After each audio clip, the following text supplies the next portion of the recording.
दोस्तों, हमारे देश में मंदिरों की संख्या अनगिनत है। देश ही नहीं, दुनिया भर में आपको हिंदू मंदिर देखने को मिल जाएंगे। इनमें से कई मंदिर बहुत पुराने होने के साथ साथ बहुत प्रसिद्ध भी हैं। इन मंदिरों में रोजाना हजारों श्रद्धालुओं को आना जाना लगा रहता है। लेकिन आपकी जानकारी के लिए बता दें कि हमारे हिंदू धर्म में भी कई ऐसे मंदिर हैं जहां पर गैर हिंदू का आना मना है, जैसे कि ओडिशा का जगन्नाथ मंदिर और काशी का विश्वनाथ मंदिर। अब ये तो हमने हिंदू मंदिरों की बात कर ली, और यह तो आपको पता ही होगा कि मुसलमानों के सबसे बड़े पवित्र तीर्थ स्थल मक्का मदीना पर भी कोई भी गैर मुसलमान अपने कदम नहीं रख सकता। जी हाँ दोस्तों, अगर आप इस्लाम धर्म से कोई ताल्लुकात नहीं रखते तो आपका यहाँ जाना मना है, क्योंकि ऐसा माना जाता है कि अगर कोई गैर मुसलमान इस पाक जगह पर अपने कदम रखेगा तो मक्का मदीना की पवित्रता खंडित हो जाएगी। इसलिए यहाँ की यात्रा करने वाले रास्ते पर साफ साफ शब्दों में लिखा गया है कि मक्का ओनली फॉर मुस्लिम। लेकिन आज हम आपको एक ऐसे व्यक्ति के बारे में भी बताने वाले हैं जो हिंदू होकर भी मक्का मदीना के दर्शन कर चुका है। हाँ, वो बात अलग है कि दर्शन करने के बाद उसकी समाधि बना दी गई। दोस्तों, मुसलमानों की इस धार्मिक जगह पर कोई भी गैर मुसलमान नहीं जा सकता। लेकिन ये बात आपको पता ही होगी कि अगर आप देश या दुनिया की किसी भी मस्जिद में जाना चाहते हैं तो उसके लिए किसी भी धर्म के लोगों के लिए कोई मना ही नहीं है।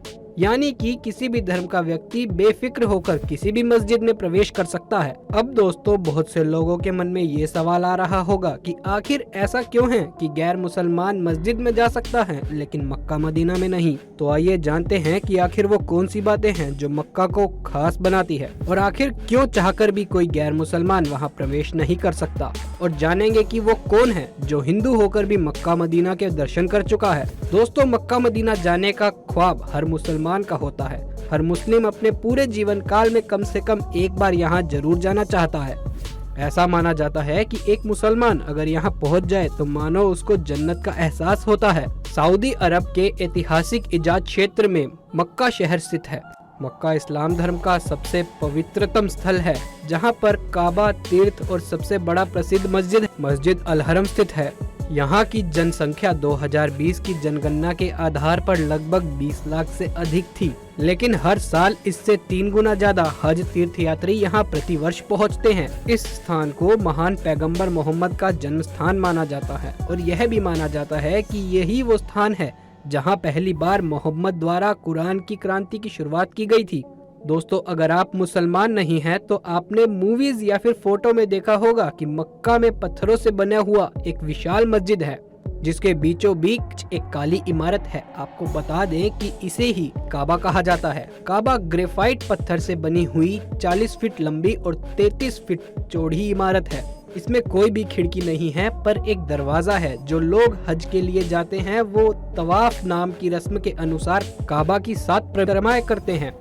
आपको बता दें कि काबा एक पवित्र क्यूबिक आकार की इमारत है, और ऐसा माना जाता है कि वो 1400 साल से भी पुरानी है। पूरी दुनिया के सभी मुसलमान, चाहे वो कहीं से भी हों, नमाज पढ़ते समय काबा की ओर मुंह करके ही नमाज पढ़ते हैं। दोस्तों, हर मुसलमान व्यक्ति को दिन में 5 बार काबा की ओर मुख करके पूजा करना यानी कि नमाज पढ़ना अनिवार्य है। और साथ ही पैगंबर मोहम्मद की बातों के अनुसार लोगों को अपने पापों से मुक्ति पाने के लिए जीवन में एक न एक बार मक्का जरूर जाना चाहिए। दुनिया के कोने कोने से मुसलमान लोग पैदल, ऊंट पर चढ़कर या जहाजों से यहाँ पहुँचते हैं। मक्का में पैगंबर मोहम्मद के पैरों के निशान भी बहुत सलामती से रखे हुए हैं, जो तीर्थ यात्रियों के दर्शनार्थ के लिए हैं। इसके दर्शन पाने के बाद हज तीर्थयात्री खुद को धन्य मानते हैं। इसके अलावा कहा जाता है कि हज की यात्रा करने के बाद अगर किसी मुसलमान की किसी कारण वहां मृत्यु हो जाए तो उसकी वहां पर ही समाधि बना दी जाती है। और दोस्तों, इंटरनेट पर मिली जानकारी और कुछ मुसलमानों के साथ बातचीत करने के बाद ये बात हमें पता चली है कि अगर कोई मुसलमान वहां मर जाए तो उसके परिवार वालों को बहुत ही खुशी होती है, क्योंकि उनका मानना है कि खुदा ने खुद एक पाक मुसलमान को अपने आगोश में लिया है। आपकी जानकारी के लिए बता दें कि मक्का की हज यात्रा बहुत महत्वपूर्ण होती है, क्योंकि मक्का को इस्लाम धर्म का 5वां स्तंभ माना जाता है। और कहते हैं कि काबा यानी कि जो ये काली इमारत है, यहीं से धरती की शुरुआत होती है। हालांकि यह बात कितनी सच है और कितनी झूठ ये तो हमें नहीं पता, लेकिन कुछ मुसलमान कहते हैं कि इस बात का प्रमाण कुरान में भी दिया गया है। अगर आपने कुरान पढ़ी है तो हमें बताइए, कमेंट सेक्शन में हमें लिखकर जरूर बताइए कि क्या ऐसा है। दोस्तों, अब बात करते हैं कुछ सवालों पर जो गैर मुसलमान लोगों के मन में अधिकतर आया करते हैं। आखिर क्या होगा अगर कोई दूसरे धर्म का व्यक्ति मक्का मदीना में जाएगा? दोस्तों, हम बता दें कि वहां पहुंचने के बाद आपके साथ क्या होगा वो तो हम नहीं जानते, लेकिन जानकारी के अनुसार दूसरे धर्म के व्यक्ति के दर्शन करने से पहले ही उसे पकड़ लिया जाएगा। अब वो कैसे? चलिए हम आपको आसान शब्दों में बताते हैं। दोस्तों, ये तो आपको पता ही होगा कि किसी भी देश में जाने के लिए हमें वीजा और पासपोर्ट की आवश्यकता होती है। अब हम आपको बता दें कि जब आप सऊदी अरब का वीजा अप्लाई करेंगे तो आपसे सबसे पहले यही पूछा जाएगा कि आप वहां किस काम से जा रहे हैं, और आपसे वहां जाने का कारण भी पूछा जाएगा। तो अगर आपको लगता है कि आप झूठ बोल देंगे तो आपको बता दें कि आपके द्वारा बोले गए झूठ को क्रॉस वेरीफाई के जरिए पता लगा लिया जाएगा।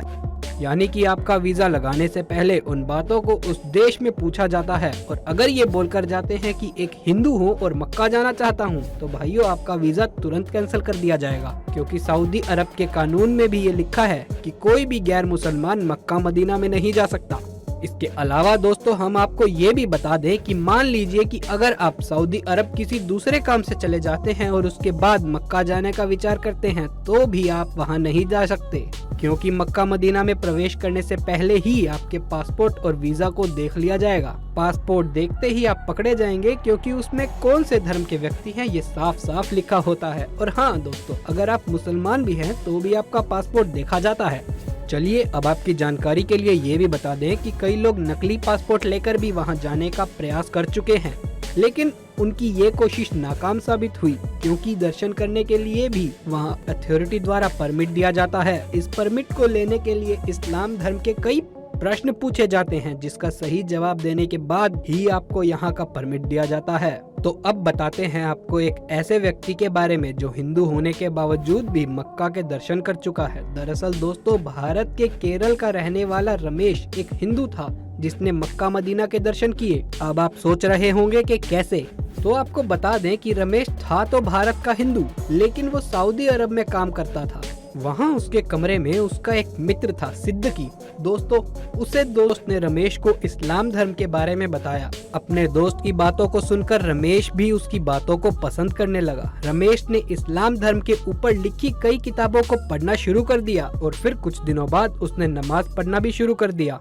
आपको बता दें कि कुछ मुसलमान ऐसे भी होते हैं जो दिन की एक भी नमाज नहीं पढ़ते, लेकिन रमेश दिन की 5 नमाज को पढ़ने लगा। दोस्तों, जब रमेश भारत लौटा तो उसने अपने परिवार वालों से बोल दिया कि मैं इस्लाम धर्म को अपनाना चाहता हूँ। उसके इस फैसले से उसके परिवार वाले काफी नाराज थे, लेकिन दोस्तों कहते हैं कि अगर आप कुछ करने की ठान ले तो फिर कोई भी आपको रोक नहीं सकता। ठीक ऐसे ही रमेश ने अपने परिवार के लोगों के सामने ही इस्लाम धर्म को अपना लिया, और उसने सबके सामने कबूल किया कि इस्लाम धर्म दुनिया का सबसे अच्छा धर्म है। इस धर्म के लोग सबकी इज्जत करते हैं। इसके बाद उसने अपने हर सरकारी दस्तावेजों में भी अपना नाम बदलकर मुजम्मिल रख लिया। दोस्तों, इस्लाम धर्म में रमेश बहुत लगाव रखने लगा था, इसलिए उसके मन में ये बात आई कि क्यों ना मक्का मदीना के दर्शन किए जाएं। अब इस फैसले के बाद वो मक्का मदीना चला गया, क्योंकि उसने सभी दस्तावेज सही करवा लिए थे और वो मुसलमान बन चुका था, इसलिए उसे वहां जाने की अनुमति और परमिट मिल गई। दोस्तों, शायद आप यकीन नहीं करेंगे, लेकिन रमेश उर्फ मुजम्मिल मक्का मदीना सही सलामत पहुंच गया। काबा की परिक्रमा करने के बाद, सारी जरूरी रस्मों को पूरा करने के बाद उसने खुदा से ख्वाहिश की कि ऐ खुदा, अब तो तू मुझे अपने पास ही बुला ले, क्योंकि मुझे तुझसे काफी लगाव हो गया है। अब दोस्तों, जैसा कि हमने आपको पहले ही बताया था कि वहां जाकर अगर किसी व्यक्ति की मृत्यु हो जाती है तो इस्लाम धर्म के अनुसार वो बहुत ही खुशनसीब होता है। अब रमेश ने तो बहुत परिश्रम करके इस्लाम धर्म को अपनाया था, शायद इसीलिए उसकी मनोकामना पूरी हो गई,